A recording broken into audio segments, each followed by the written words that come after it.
예, 안녕하십니까. 아파트 반값 사기로 여러분들 생활에 안정을 드리고 여러분들 미래의 부자로 만들어 드릴 유치권 콜럼버입니다. 아파트 반값 사기, 실전 아파트 실제로 사기 편입니다. 제일 첫 번째, 대항력이 있어 보이는 아파트를 찾아는 얘기죠. 인천지방법원 부천지원 202 타경 37965 부동산 임의경매입니다. 자, 이 아파트는 지금 4월 18일 날 다다음 주 화요일입니까? 그때 매각이 예정되어 있습니다. 이 아파트 감정가는 6억 1,100만 원, 두 번 유찰돼서 최저가는 2억 9,939만 원입니다. 그런데 지금 약간 그 아파트 가격이 조금 높은 것 같죠? 왜 그럴까요? 자, 이건 2002 년도에 경매를 시작한 아파트입니다. 지금 2003 년이죠. 그러니까 지금보다는 조금 가격이 비쌀 때 그때 감정을 하니까 지금은 인제 한 5억 5천, 싼 거는 5 억도 있지만은 가격 차이가 날 수 있습니다. 그렇다면 여기에 지금 대항력이 있는 아파트를 산다. 사서 대항력을 없앤다는 얘기죠. 대항력이 뭡니까? 대항력은 우리 주택임대차보호법 3조 제1항에서 말하는 것입니다. 주택임대차보호법 3조 1항은 뭐냐? 임대차는 그 등기가 없는 경우에도 주민등록 전입을 마치고 점유를 시작하면 제3자에 대하여 대항력이 생긴다. 이렇게 돼 있습니다. 자, 이것은 이 법조항이 가장 우리가 1982 년도에 주택임대차보호법에서 가장 골자가 되는 그런 법조문입니다. 그러니까 이건 이렇게 해석하면 됩니다. 자, 여러분들이 남의 집에 세를 들어가는데 요새 이제 남의 집에 세 들어가면서 그 등기부를 확인해 보고 들어가는 거는 완전히 상식이죠. 여러분은 뭐 등기부 안 보고 들어가 가지고 거기에 뭐 집이 어마어마하게 잡혀 먹었는데 그것 때문에 내가 손해가 났다 하면은 여러분도 할 말이 없는 거예요. 그런 일이 절대 있어서는 안 됩니다.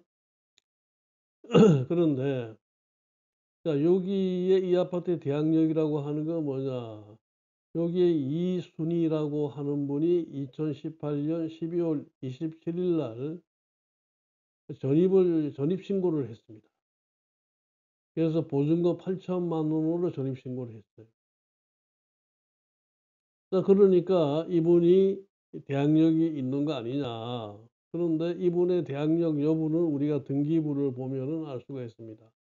이 등기부를 보면은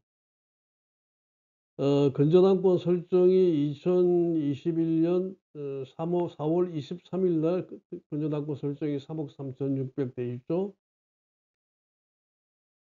그렇다면은 자, 여기 인제 전입하신 분은 2018 년에 전입을 하셨으니까 이 건전항권 설정보다 더 빠르죠. 그러면은 집을 잡히기 전에 건전항권 설정하기 전에 주민등록 전입을 한 분, 이분은 우리 주택임대차보호법 3조 1항에 의하여 대항력이 있다고 이야기합니다. 대항력은 누구한테 대항력이 있느냐?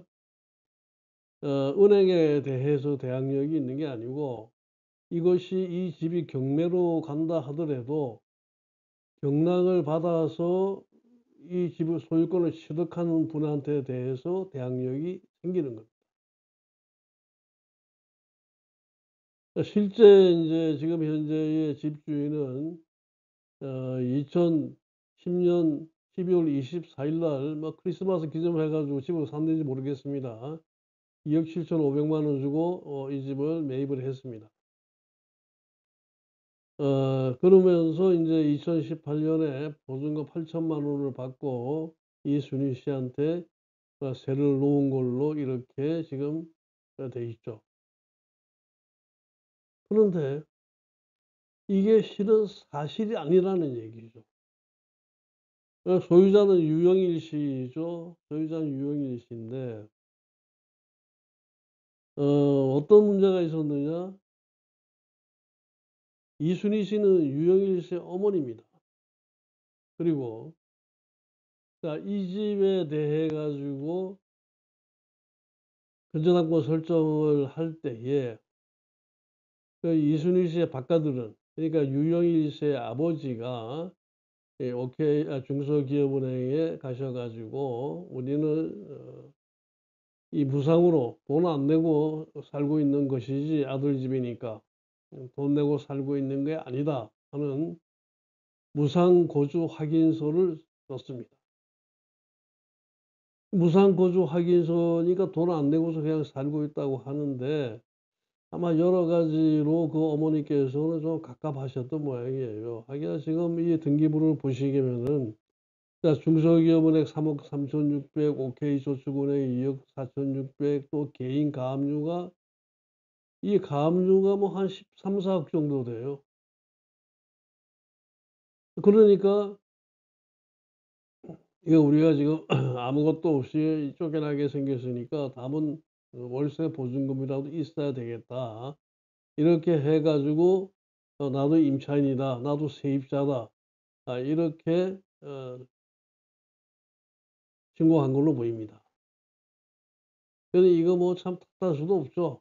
이게 지금 감정가 6억, 뭐 시세는 뭐 5억에서 한 5억 5 천만 원 가는 이런 집에 지금 뭐 빚이 얼마예요? 이 뭐 빚이 이거 이거 뭐 10한 6-7억 정도 되는 것 같죠? 이렇게 되니까 이거 뭐 방법이 없고 하다 보니까 어디 "월세 보증금이라도 좀 할 수 있게 해 달라." 하는 그런 간접적인 그런 절규로 들립니다. 그러나 법과 원칙은 어떻게 할 수가 없죠. 그래서 이런 경우에는 법의 보호를 전혀 받으실 수가 없습니다. 이런 분에 대해서는 근데 법률적으로는 어떻게 처리하느냐 하는 이제 그런 문제가 있겠죠. 법률적으로는 이제 부동산 인도 명령 신청으로 처리를 합니다. 부동산 인도 명령 신청은 무슨 의미를 가지고 있느냐. 여기 신청 취지를 한번 보십시오.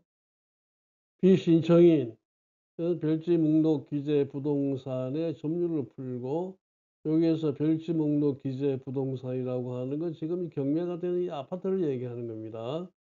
신청인은 누구겠습니까? 경매 낙찰인에게 점유를 인도하라 하는 결정을 구합니다. 이렇게 돼 있죠.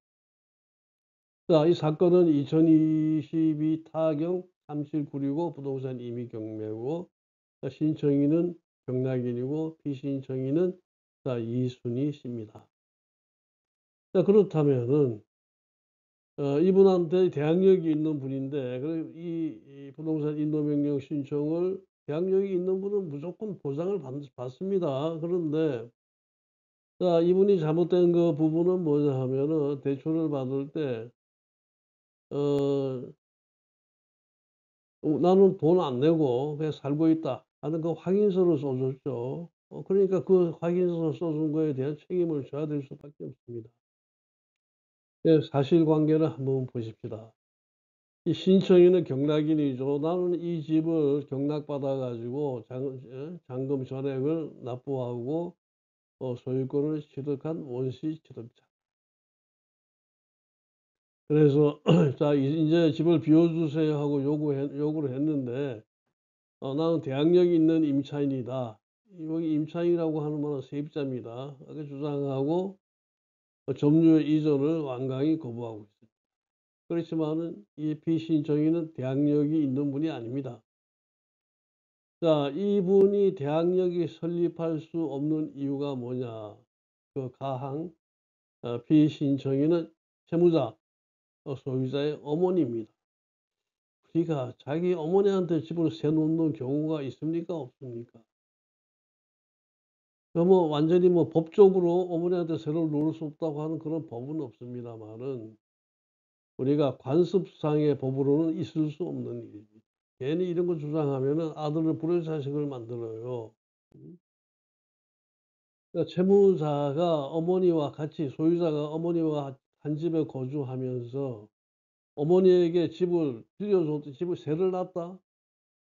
이건 인제 사실인지 아닌지 그걸 떠나 가지고 우리나라의 그 관습으로서는 도저히 허용될 수 없는 일입니다. 그렇기 때문에 자 피신청인 이분은 대항력 있는 세입자가 아닙니다. 그 나항을 보세요. 자 소유자의 아버지 이분은 감사가 유종수 씨입니다. 이건 2021년 4월 23일 자 은행에서 건조당권을 설정하면서 우리 내외는 여기에서 돈을 안 내고 무상으로 거주하고 있다 하는 확인서를 채권자인 은행에 제출하였죠.